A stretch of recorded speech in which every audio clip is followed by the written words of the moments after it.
더불어민주당 선대위 출범 이후 오늘까지 서울 동작을 지역구에만 8번째 방문한 이재명 대표.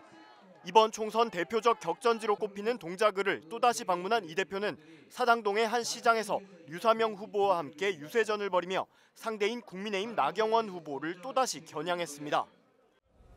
나경원 후보가 이 정권 출범에 큰 역할을 했고 이 정권의 주축 중에 하나이기 때문에 반드시 지난 2년간의 실정에 대해서 책임을 물어야 된다라고 해서 자주 오고 있습니다, 여러분.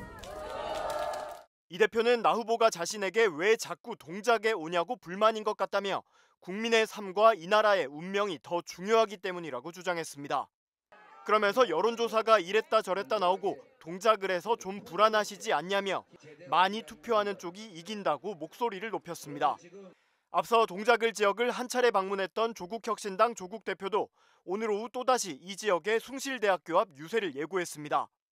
조 대표는 지난 3일 동작을을 찾아 4월 10일 이후 얼굴을 보고 싶지 않은 사람이 있는 곳이라며 나 후보가 국회에서 빠루를 들어 국회 선진화법 위반으로 기소됐는데 4년째 1심 재판 결과가 나오지 않는다고 비판한 바 있습니다. 나경원 후보는 이재명 대표와 조국 대표의 이딴 발언에 강하게 반발하고 있습니다.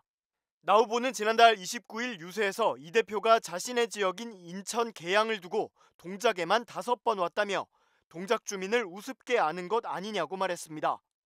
또 이재명 대표가 한일전을 언급하며 자신을 나베라고 호칭한 데 대해서도 명백한 성적 비하 발언이라며 아직까지 사과도 없다고 비판했습니다. 저를 향해서도 성적 비하, 제가 입에 담기 싫은 말을 했습니다. 민주당의 수준입니다. 이재명 대표는 그러나 이 말에 대해서 한마디도 아직까지 사과하고 있지 않습니다. 나 후보는 조국 대표의 주장에 대해서도 자신은 속칭 빠루를 사용한 적 없다며 민주당 관계자가 사용한 것을 압수해서 언론에 고발했던 것일 뿐이라고 반박했습니다. 국민의힘 한동훈 비대위원장도 지난 5일 지원 유세에서 누가 동작의 발전을 책임 있게 이끌겠냐며 나 후보 지지를 호소하는 등 여야 지도부가 막판 화력을 동작을에 집중하는 양상입니다. 어제 서울 동작구을 지역 이수역을 찾은 조국혁신당 조국 대표. 윤석열 정권의 창출과 2년간의 실정에 책임 있는 후보가 있는 지역을 찾아다니고 있다면서 노루발 못보비의 일본식 표현 빠루를 수차례 언급하며 나경원 국민의힘 서울 동작을 후보를 겨냥했습니다. 빠루 아시죠? 빠루. 빠루 기억나십니까? 빠루. 빠루를 들었고 기소가 되었는데 4년째 1심 재판이 안 나오고 있습니다. 그 재판이 나서 국회 선진화법 위반이 되게 되면 불출마를 못하게 돼 있어요, 선거를. 지난 2019년 공수처 설치, 검경 수사권 조정 등 4개 법안 패스트트랙 처리를 놓고 여야 간 물리적 충돌이 빚어졌는데 당시 자유한국당 원내대표였던 나경원 후보는 국회 선진화법 위반 혐의로 기소된 바 있습니다. 당시 나 전 의원은 민주당이 쓰려던 것을 빼앗았다고 주장하며 노루발 못보비를 들고 나타나 화제가 됐습니다. 지금 빠루 든 모습만 기억나지 재판 결과를 모르시잖아요. 4년간 유죄 판결이 안 나고 있어요. 이건 한번 기억해 보시고 돌아가시면 빠루를 한번 쳐보십시오. 최근 이재명 더불어민주당 대표가 연이어 동작을에 방문하고 있는 데다 조국 대표까지 나타나 나경원 후보에게 날을 세우자 나 후보는 동작을 주민들을 향해 나경원은 외롭지 않다며 입장을 밝혔습니다. 나 후보는 자신의 SNS를 통해 어제 이재명 민주당 대표에 이어 오늘은 조국혁신당의 조국 대표가 왔습니다. 나경원만 무너뜨리면 대한민국을 마음껏 휘두를 수 있다는 생각을 하고 있는 거라고 주장했습니다. 그러면서 나 후보는 제가 마지막 방파제입니다.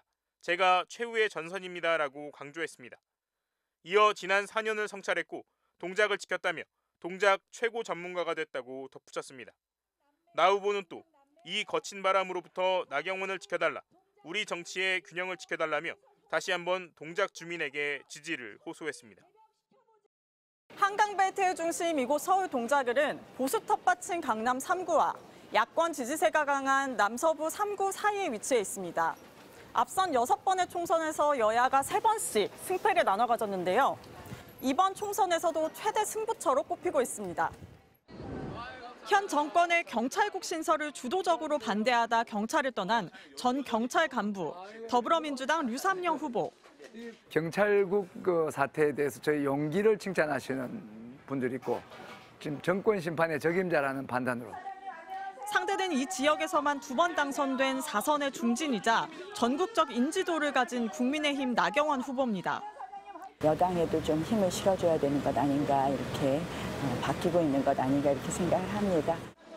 유권자들의 기대감 역시 후보의 강점과 지지 성향에 따라 대조를 이룹니다. 여기다 이제 복지시설이나 그 한부모 가정이나 뭐 이런 쪽으로는 좀 많이 이 흑소통이 많이 해놓으셨더라고요. 여당에 대한 좀 견제가 필요한 것 같아서 제 나이 또래 친구들은 다 이제 야당 쪽을 지지하는 편이 더 많은 것 같다. 유명 정치인의 맞상대로 신인을 내세운 민주당은 선거 전 초반부터 화력을 쏟아부었습니다. 이재명 대표는 무려 6번 지원 유세에 나서 전국에서 가장 자주 찾은 곳이 됐습니다. 동작을해서 이 나라 운명이 결정난다라고 생각하고 죽을 힘을 다해 주시겠습니까? 오늘도 온라인 원격 유세를 하며 여론조사상 이겼다 졌다 하는데 열세 지역인 건 맞다고 절박감을 호소했습니다. 한동훈 국민의힘 비상대책위원장도 오늘 동작을을 찾아 막판 추격을 뿌리치려는 나 후보에 힘을 보탰습니다. 저희가 동작의 3번째 왔는데요. 저희가 정말 최선을 다하겠습니다. 여러분, 범죄자들이 우리의 미래를, 청년의 미래를, 대한민국의 아이들의 미래를 망치지 않게 여러분이 나눠주십시오. 선거 전 초반 큰 격차를 나타냈던 두 후보의 각종 여론조사 지지율은 점차 좁혀지고 있다는 평가입니다. 끝까지는 저는 알 수 없다고 봐요. 가족들 사이에서도 굉장히 갈리는 것 같아서. 민주당과 국민의힘 모두 박빙 지역구로 분류하며 희망을 놓지 않고 있습니다. 양당의 한강벨트 텃밭이 경계를 이루는 동작을을 손에 넣는 쪽이 서울의 판세를 주도할 가능성이 커지기 때문입니다. MBC 뉴스 이혜리입니다.